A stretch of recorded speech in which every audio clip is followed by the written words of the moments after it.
মেনকা গুরুস্বামী সে তো ইসলামের একদম ওটা নাজায়েজ বলা যায়। ইসলাম ধর্মে কোরআনে এটা আল্লাহর আরশ পর্যন্ত কেঁপে যায় যদি কেউ সমগামী চরিত্রে অবতীর্ণ হয়। তাহলে সেই রকম একটা ব্যক্তিকে তৃণমূল কংগ্রেস ঘোষণা করেছে রাজ্যসভায় পাঠানোর জন্য, জানেন। এবং এই রাজীব কুমারের কাছে এমন কিছু তথ্য গোপন করা আছে, আজকে সে রিটায়ার করার পরেও তাকে এত ফেভার করতে হচ্ছে, এত গুরুত্ব দিতে হচ্ছে। তাহলে আরেকজন বাবুল সুপ্রিয়, তিনি আসানসোলে কিভাবে মুসলিম নিধন করে এসেছিলেন সেটা সবাই জানা। মরছে কে মুসলমান, মারছে কে মুসলমান, কেস খাচ্ছে মুসলমান, আর ডিম খাচ্ছে মমতা ব্যানার্জির দারোগা বাবুরা। এটা একই থিওরি রাজ্যসভার ক্ষেত্রে হচ্ছে। ইফতারে যে সমস্ত মানে মেটেরিয়ালস বা যে সমস্ত ফল বা যে কোনো খাদ্য সামগ্রী সেখানে উপস্থিত করা হয়, সেইটাকে ইগনোর করা, মানে সেইটাকে প্লেটটাকে সরিয়ে রেখে তিনার বাড়ি থেকে নিয়ে এসে খাওয়া, তাহলে যাওয়ার কি দরকার সেখানে? মনে প্রাণে যখন তিনি ইফতারের খাদ্য সামগ্রীতে হাত দেবেন না, খাবেন না, তাহলে তিনার ওই মজলিসে কোন কোরআনে হাদিসে বলা আছে যে একজন রোজা না করে ইফতার পার্টিতে শুধু রাজনৈতিক স্বার্থে মুসলমানদের টুপি পরানোর জন্য, মুসলমানদের মসিহা সাজার জন্য এই ধরনের অনুষ্ঠানে তিনি যান? কি রেড রোডে বলুন আর কি কোনো ইফতার পার্টি? মুসলমানের মুরগি পোষা আর এদের হিন্দুর ভালোবাসা তো সেই রকম। কারণ মুসলমানের বাড়িতে যদি কোনো মুরগি পোষে, কোনো জামাই বা কোনো আত্মীয় স্বজন গেলেই সঙ্গে সঙ্গে ধরে তাকে কেটে দিয়ে তাকে খাই দেয়। তো মমতা ব্যানার্জি হচ্ছে এইরকম মুসলমানদেরকে ভালোবাসে। আজকের দিনে যে 58,20,000 বাদ গিয়েছে, এরপরেও যদি আরো কিছু সংখ্যক বাদ যায়, তাদের অপশন থাকছে মমতা বন্দ্যোপাধ্যায় নির্বাচনের রেজাল্টের দিনে তার টিএমসি পার্টি 3 নম্বর স্থান অধিকার করবে। 3 নম্বর স্থান, আপনাকে আমি দায়িত্ব নিব। তৃণমূলের কার্যত রাজ্যসভার যে লিস্ট আমরা দেখলাম 4 জন, সেখানে দেখা যাচ্ছে বাবুল সুপ্রিয়কে দেখতে পেলাম, সেখানে দেখা যাচ্ছে মেনকা গুরুস্বামী, তাকে নিয়ে সব থেকে চর্চার এই মুহূর্তে দাঁড়িয়ে তিনি সমকামীকে কি প্রাধান্য দিল তৃণমূল? কারণ কোয়েল মল্লিকও রয়েছে। আর একটা বিষয়, রাজীব কুমার ডিজিপি, যিনি প্রাক্তন ডিজিপি, এখন এই মুহূর্তে সবাই সোশ্যাল মিডিয়ায় বলছেন যে স্লোগান এতদিন বিরোধীরা বলে আসছিল যে পুলিশ তুমি উর্দি ছাড়ো, তৃণমূলের ঝান্ডা ধরো, সত্যি কি তাই হলো? এইটাই তো সোশ্যাল মিডিয়ায় অসংখ্য পোস্ট। আমার সঙ্গে রয়েছেন হুমায়ুন কবির, যে ইউপির চেয়ারম্যান, কথা বলবো। দাদা, মেনকা গুরুস্বামী কিভাবে দেখছেন আপনি?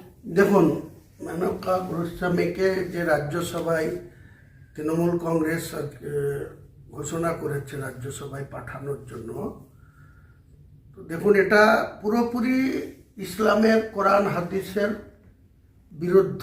কোনো সমগামী ব্যক্তি যখন ওই ধরনের কোনো কার্যকলাপের সঙ্গে যুক্ত হয়, তখন এটা পুরোপুরি ইসলামের বিরুদ্ধে যায়, বা আল্লাহর তরফ থেকে এই সমস্ত লোকদের জাহান্নামী বলা হয়, কারণ তারা কোনোদিনই বেহেশতে যেতে পারবে না। তাহলে তৃণমূল কংগ্রেস মুখে মুসলিম দরদি দেখায়, সামনে ভোটের মধ্যে দেখুন 44 জন মুসলিম এমএলএ আছে, তাদের মধ্যে একটা বাঙালি মুসলমানকে রাজ্যসভায় নাম আসলো না। অথচ ডিজিপি তিনি এই রাজ্য সরকারের আন্ডারে সর্বোচ্চ পুলিশ প্রশাসনের দায়িত্ব নিয়ে অনেক সুবিধা তিনি ভোগ করলেন, তার রিটায়ারমেন্টেও অনেক কিছু সুবিধা তিনি পাবেন। আবার তাকে মমতা বন্দ্যোপাধ্যায়ের এমন কিছু দুর্বলতা তেনার কাছে লুকিয়ে আছে, যেটা মমতা বন্দ্যোপাধ্যায় বাধ্য হলেন তার মতো লোককে আবার রাজ্যসভায় সিলেকশন করতে। তাহলে আরেকজন বাবুল সুপ্রিয়, তিনি আসানসোলে কিভাবে মুসলিম নিধন করে এসেছিলেন সেটা সবাই জানা। তারপরে তাকে ওখান থেকে ছেড়ে আসার পর তাকে আবার এখানে নিয়ে এসে তাকে বালিগঞ্জের মতো জায়গায় দাঁড় করিয়ে জিতিয়ে তাকে রাজ্যমন্ত্রী সবাই রেখেছিল। এবার যখন বালিগঞ্জের মানুষ আওয়াজ তুলেছে যে বাবুল সুপ্রিয়র মতো লোককে আমরা ভোট দেব না, যেহেতু বাই ইলেকশনে দিয়েছিল সুব্রত মুখার্জির মৃত্যুর পরে, তাহলে দেব না, তখন মমতা ব্যানার্জি মুসলিম বিরোধী লোকগুলাকে কিভাবে আরো উচ্চ পদে আসীন করছেন এ থেকে বোঝা যায় যে মমতা বন্দ্যোপাধ্যায় আসলে মুসলিমদের ভোট ব্যাংক হিসেবে ব্যবহার করতে চায়। প্রকৃত বাঙালি মুসলমানদের পাশে কোনোদিনই ছিল না, আজও নেই। তাই তার মানে মুসলিম বিদ্বেষী দল কি তৃণমূল কংগ্রেসকে বলা যেতে পারে? নিশ্চয়ই বলা যেতে পারে। মমতা ব্যানার্জির বর্তমান কার্যকলাপ কোনো মতেই তার সঙ্গে কিছু ইমাম সম্প্রদায়কে লোভ দেখিয়ে তাদের কিছু ফ্যাসিলিটি দিয়ে যারা ইমামের তকমা নিয়ে চলেন, যারা ইমামতি করেন বা বিভিন্ন নামজাদা সব মসজিদের দায়িত্ব আছেন, সেই সমস্ত ইমামদেরকে ডাইরেক্টলি তৃণমূলের হয়ে কথা বলতে বাধ্য করাচ্ছেন মমতা ব্যানার্জি। তিনি আপনার মসজিদ নিয়েও প্রশ্ন তুলেছেন। হ্যাঁ, তা ওনার কি অধিকার আছে? একজন ইমাম, তাকে আমরা সম্পূর্ণ নেতা মানি, মুসলমান সমাজের মানুষ, এবং তেনার পিছনে নামাজ পড়ি। কিন্তু আমাদের গ্রামগঞ্জে অনেক মসজিদে আমরা দেখেছি, আমারও 62 বছর বয়স হয়ে গেছে, আমিও একটা মাদ্রাসার সভাপতি আছি, প্লাস একটা মসজিদেরও সভাপতি আছি।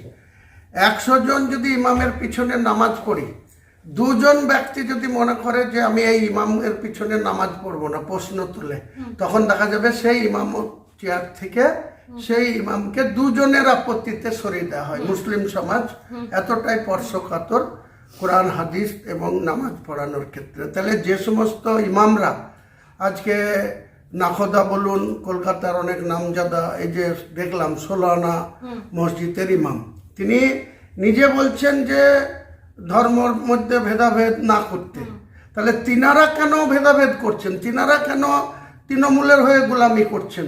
এটা তো মানুষ প্রশ্ন তোলা উচিত। আর একটা বিষয় বলছি, এই যে রাজীব কুমারকে কি মমতা বন্দ্যোপাধ্যায় এই মমতা বন্দ্যোপাধ্যায়ের সেই 2013 সালে যখন সুদীপ্তকে কাশ্মীর থেকে, লাদাখ থেকে গ্রেপ্তার করে এনেছিল, তখন উনি বিধাননগরের কমিশনার পদে ছিলেন, এবং আমিও তখন রাজ্য মন্ত্রিসভায় ছিলাম। 5ই ডিসেম্বর যেদিন মন্ত্রিসভার ক্যাবিনেট মিটিং ছিল, সেদিনকে মমতা ব্যানার্জির নির্দেশ নিয়ে লাদাখ থেকে তাদেরকে গ্রেপ্তার করে আনা হয়েছিল। তারপরে এই বিধাননগরের কমিশনার রাজীব কুমারের কাছে এমন কিছু তথ্য আছে যেটা আজকে মুকুল রায় পৃথিবী থেকে চলে গেছে। মুকুল রায় জানতেন, মমতা ব্যানার্জি নিজে জানেন, এবং এই রাজীব কুমারের কাছে এমন কিছু তথ্য গোপন করা আছে, আজকে সে রিটায়ার করার পরেও তাকে এত ফেভার করতে হচ্ছে, এত গুরুত্ব দিতে হচ্ছে। এটাই হচ্ছে আসল সত্য, এটাই হচ্ছে আসল ঘটনা।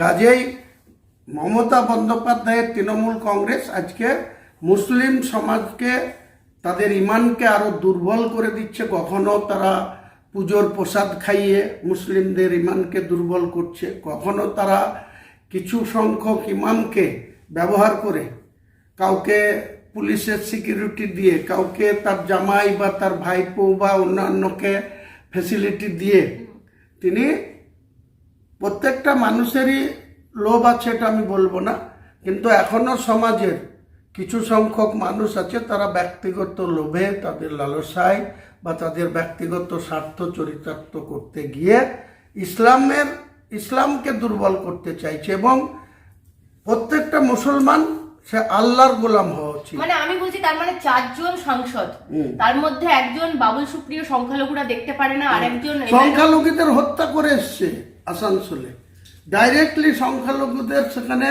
মদত দিয়ে খুন করে এসছে। আর একটা মেনকা গুরুস্বামী, সে তো ইসলামের একদম ওটা নাজায়েজ বলা যায়। ইসলাম ধর্মে, কোরআনে এটা আল্লাহর আরশ পর্যন্ত কেঁপে যায় যদি কেউ সমগামী চরিত্রে অবতীর্ণ হয়।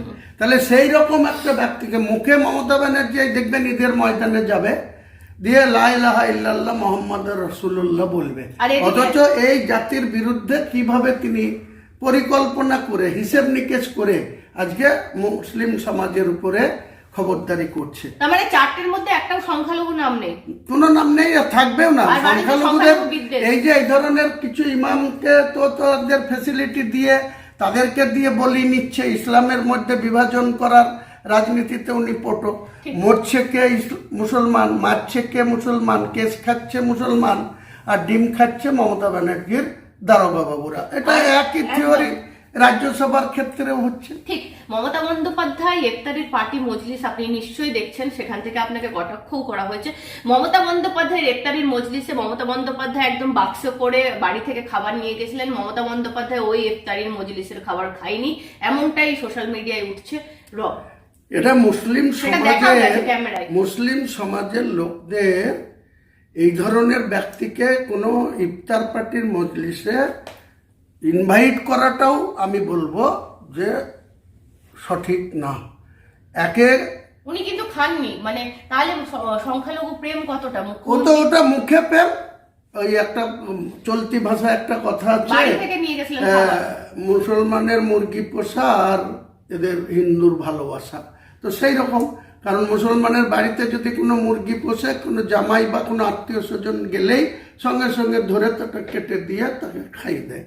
তো মমতা ব্যানার্জি হচ্ছে এইরকম মুসলমানদেরকে ভালোবাসে, আর তাদের ভেতরে কতটা ঘৃণা করে সেটা তো এই সমস্ত কাজকর্মেই আজকে প্রমাণ। মানে বাড়ি থেকে খাবার নিয়ে গেছেন, কাজুরি বন্দ্যোপাধ্যায়কে ডাকলেন, তার ভাতৃবধূ, তিনি নিয়ে গেলেন, তিনি ওখান থেকেই খাবার খেলেন।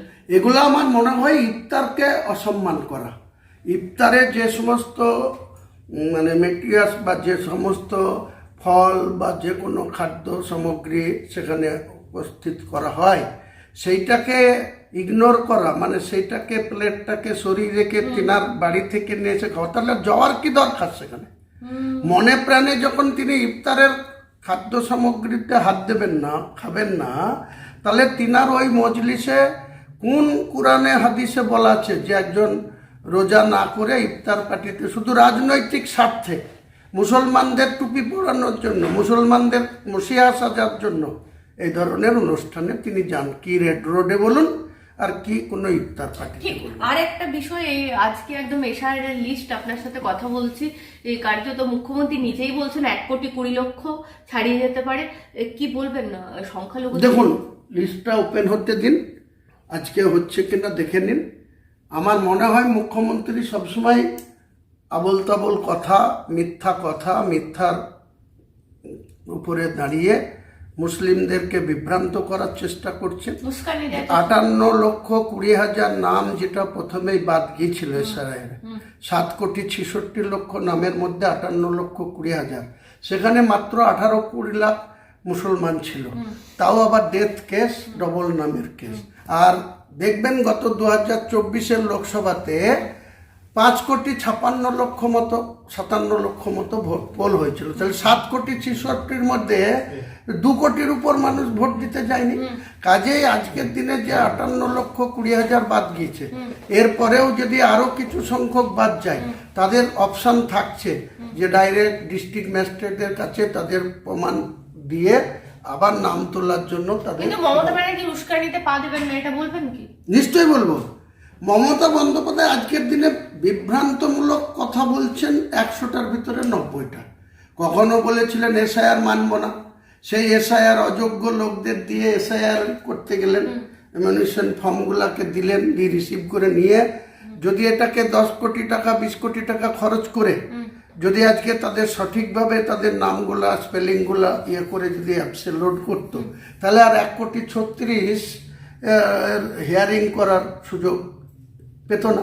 তা সেই সুযোগ তো মমতা ব্যানার্জি করে দিয়েছে, দিয়ে আবার নাটক করে যাচ্ছে সুপ্রিম কোর্টে যে আইনজীবী যাচ্ছে, কাল তো কপিল সিব্বল, আজকেও কপিল সিব্বল। না, তাহলে এখন জানবি কেন?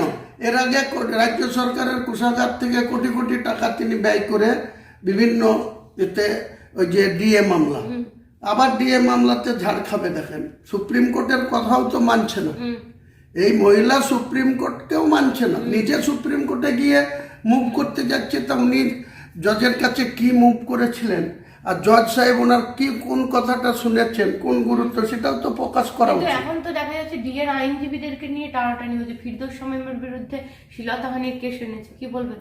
এসব নোংরামি করছে, বিভিন্ন জায়গায় করছে, করতে দিন। 15 তারিখ মার্চের পর্যন্ত করতে দিন। তারপরে উনি নিজে জানেন যে 235টা ছিল বুদ্ধবাবুর হাতে, আর ওনার তো হাতে 220টা আছে। 235 ছিল 2006, 11তে এসে উনি 182 পেয়েছিলেন, কংগ্রেস আর আমরা 42 পেয়েছিলাম। তো 220 আছে, তো শুধু ইলেকশনটার বিজ্ঞপ্তি হতে দিন। মমতা বন্দ্যোপাধ্যায় কোন স্থানে পৌঁছাবে আমি দায়িত্ব নিয়ে বলছি। মমতা বন্দ্যোপাধ্যায় নির্বাচনের রেজাল্টের দিনে তার টিএমসি পার্টি 3 নম্বর স্থান অধিকার করবে।